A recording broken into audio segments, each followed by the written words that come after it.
ఊహించని విధంగా అనేక నియోజకవర్గాల్లో విచిత్రమైన సంఘటనలు జరుగుతూ ఉన్నాయి. ప్రత్యేకంగా గుంటూరు జిల్లాలో పల్నాడు ప్రాంతంలో అక్కడ దౌర్జన్యాలు, ప్రజల్ని భయభ్రాంతులు చేయడానికి పోలీస్ వ్యవస్థను ఉపయోగించుకుని కేసులు పెట్టడం, అనేక మంది మా జన సైనికుల పైన కూడా పూజా కార్యక్రమాల్లో పవన్ కళ్యాణ్ గారి ఫ్లెక్సీలు కట్టుకున్నా కూడా, చిన్న చిన్న రథాలు వినాయకుడి విగ్రహాన్ని నిమజ్జనం అప్పుడు అనేక కార్యక్రమాల్లో కావాలని ఇతర పార్టీల నుంచి ఎవరు కూడా ఉండకూడదు, ప్రభుత్వాన్ని ఎవరు కూడా ప్రశ్నించకూడదు అనే ధోరణితోటి, అహంకారంతో రాష్ట్రంలో జరుగుతున్న అనేక పరిణామాల్లో గుంటూరు జిల్లా ఒక ఎగ్జాంపుల్. ఆగస్టు 20 తారీఖున గత సంవత్సరం సత్తెనపల్లిలో ఒక రెస్టారెంట్లో సెప్టిక్ ట్యాంక్ క్లీనింగ్ కోసం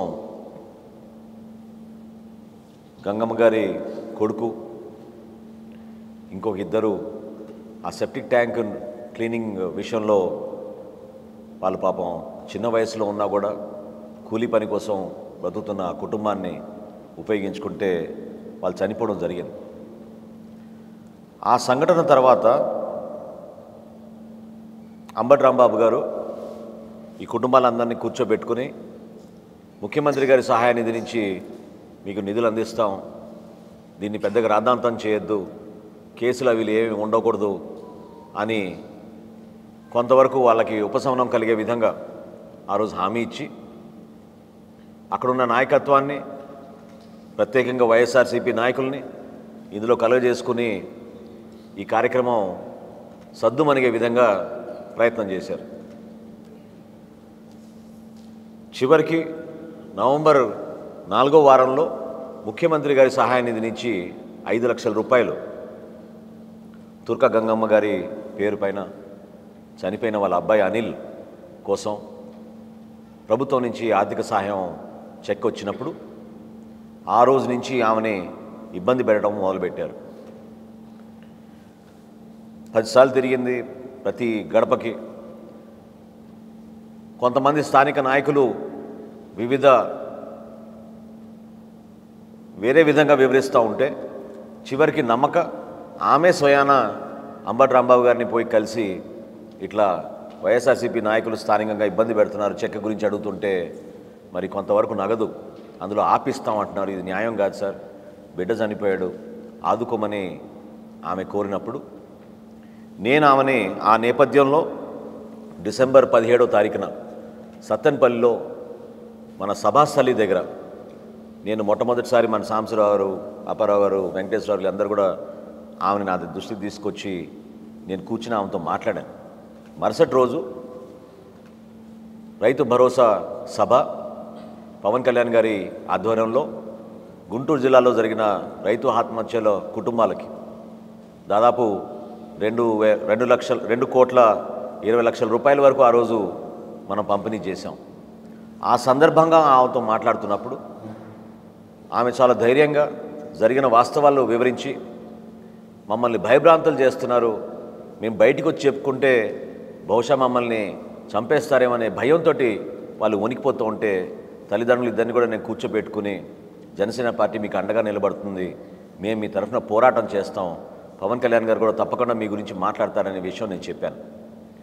మరుసటి రోజు మా పార్టీ అధ్యక్షులు పవన్ కళ్యాణ్ గారు ఆ సభలో జరుగుతున్న అన్యాయాల గురించి, వీళ్ళు చేస్తున్న దాష్టికాల గురించి, శవాల పైన పేరాలు వెళ్తున్నారు, వీళ్ళు ఈ విధంగా వివరిస్తున్నారు ఇక్కడ నాయకులు అంటే మరి రాంబాబు గారికి ఆగ్రహం తట్టుకోలేక అదే రోజు ప్రెస్ కాన్ఫరెన్స్ పెట్టి నిరూపించండి, రాజీనామా చేస్తాను, రాజకీయాల్లో ఉండను అనే మాట ఆయన పదే పదే చెప్పుకుంటూ వచ్చారు. మరుసటి రోజు నుంచి మా జిల్లా అధ్యక్షులు వెంకటేశ్వర గారి నాయకత్వంలో సత్తెనపల్లి నాయకులు అందరూ కూడా కలిసికట్టుగా ఈ కుటుంబానికి ధైర్యం ఇచ్చి వాళ్ళని కాపాడి గుంటూరు పట్టణాన్ని తీసుకొచ్చి, ఎందుకంటే ఆల్రెడీ వాళ్ళని బెదిరించడం మొదలుపెట్టారు, ఏదో విధంగా న్యాయం జరగాలి, ప్రభుత్వం నుంచి వచ్చిన చెక్ అందించమని జనసేన పార్టీ వెళ్ళి ఆర్డీఓ ఆఫీస్ దగ్గర ధర్నా చేసింది, పోలీస్ స్టేషన్ దగ్గర ధర్నా చేసింది, వివిధ పాత్రిక విలేకరులు కూడా వాళ్ళకి అన్ని విధాలుగా పాపం అండగా నిలబడి ఈ సమస్య పరిష్కారం కోసం అందరం కూడా ప్రయత్నం చేశాం. పవన్ కళ్యాణ్ గారు కూడా రాష్ట్ర నాయకుల్ని, జిల్లా నాయకులు అందరినీ కూడా ఆదేశించి ఈ కుటుంబానికి మనందరం కూడా కలిసికట్టుగా అండగా నిలబడదాం, జనసేన పార్టీ నుంచి ఎటువంటి సంఘటన జరగకుండా కనీసం వాళ్ళ చెక్ వాళ్ళకి అందించే విధంగా ఒక ప్రయత్నం చేయమని ఆయన కోరిక మేరకు జిల్లా నాయకత్వం అంతా కూడా సత్తెనపల్లిలో అనేక కార్యక్రమాలు చేశారు. ప్రజల దృష్టికి తీసుకొచ్చి ఈ విధంగా ఈ దౌర్జన్యాలు చేసుకుంటూ వెళ్తుంటే ఒక పేద కుటుంబం పైన ఇంత కక్ష ఎందుకు చూపిస్తున్నారు మీరు? దీనికోసమైనా మీకు ఈ మంత్రి పదవి, మీలో నిజాయితీ ఉంటే తక్షణమే ముందు 5 లక్షల రూపాయల ఆర్థిక సహాయం ముఖ్యమంత్రి నుంచి వచ్చింది అందజేయమని మనం కోరడం జరిగింది.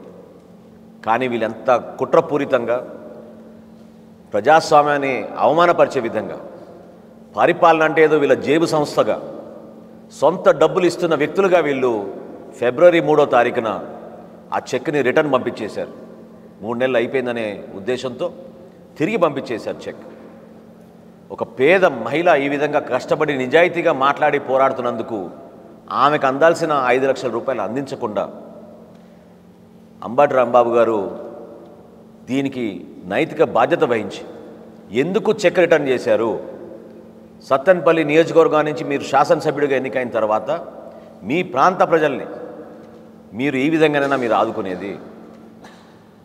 రాజకీయాల్లో కనీసం ఆ స్థాయికి ఎదిగిన వ్యక్తిగా ఎప్పుడు ప్రొద్దున లేస్తే మీరు పవన్ కళ్యాణ్ గారి పైన వ్యక్తిగత విమర్శలు, ప్రెస్ కాన్ఫరెన్సులు పెట్టి నానా మాటలు అనడానికే మీరు పరిమితం అవుతున్నారు. కానీ కనీసం ఒక శాసనసభ్యుడిగా మీరు మీ సత్తెనపల్లి నియోజకవర్గం నుంచి ఇటువంటి సంఘటన జరిగినప్పుడు ఎందుకు ఈ విధంగా కక్షపూరితంగా మీరు వ్యవహరించారో అర్థం కావడం లేదు. ఎందుకు ఈ చెక్ రిటర్న్ చేశారు మీరు? చాలా రోజులు మభ్యపెట్టి చెక్ కనపడడం లేదని చెప్పారు ఆర్డీఓ ఆఫీస్లో. ముందేమో ఆర్డీఓ గారు కమిషనర్ దగ్గర ఉందన్నారు, కమిషనర్ గారు ఏమో ఆర్డీఓ దగ్గర ఉన్నారు. చివరికి వెంకటేశ్వరరావు గారు, మా జిల్లా నాయకులు, సత్తెనపల్లి నాయకులు అందరూ కలిసి వెళ్ళి అక్కడ పోలీస్ స్టేషన్లో కూడా కంప్లైంట్ ఇప్పించారు ఆమెతో, నా చెక్ కనపడడం లేదని. ముఖ్యమంత్రి గారు ఏం చేస్తున్నారండి?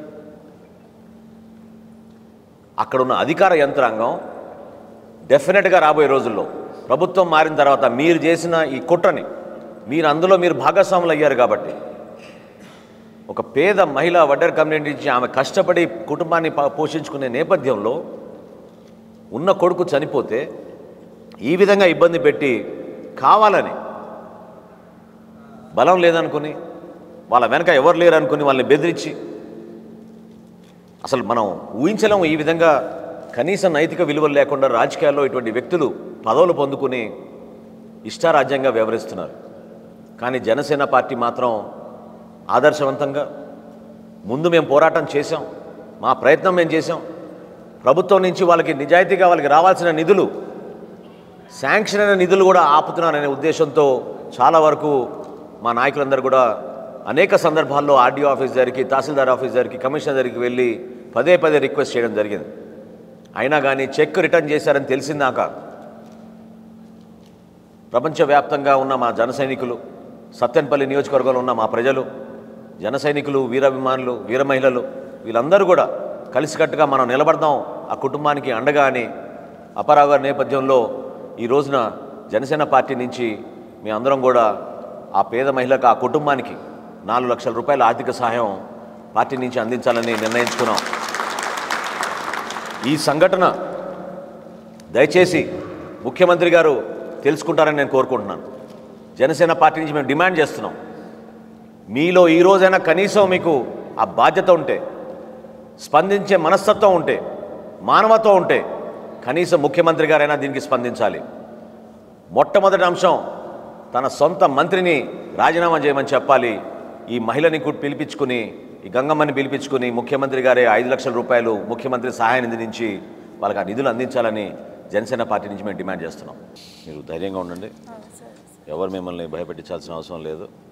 నిజాయితీగా పోరాడారు, మనస్ఫూర్తిగా మీకు మేము అభినందిస్తున్నాం. ఎందుకంటే ఎన్ని ఒత్తిడులు వచ్చినా కూడా మీరు నిలబడ్డారు, మీరు న్యాయం కోసం నిలబడ్డారు. మనస్ఫూర్తిగా మిమ్మల్ని అభినందిస్తున్నాం. మా నాయకులు ఎప్పుడు మీకు అందుబాటులో ఉంటారు, ఏం ప్రాబ్లం లేదు. సరేనా? ఎప్పుడు కలిసికట్టుగా ఉండండి, జాగ్రత్తగా ఉండండి. ఏ సమస్య వచ్చినా చెప్పండి, అన్ని విధాలుగా మిమ్మల్ని ఆదుకుంటాం. ఓకేనా? చదివించండి బాగా అమ్మాయిని. తరగతి చదువు. ఆ 5 లక్షలు ఇంకా వచ్చే వరకు మేము పోరాడతాం, సరే సార్. ఖచ్చితంగా పోరాడతాం. రావాలి, నీ పేరు మీద వచ్చిన చెక్ని నీకే మళ్ళీ తిరిగి ఇవ్వాలి ప్రభుత్వం. ఓకేనా? జాగ్రత్త.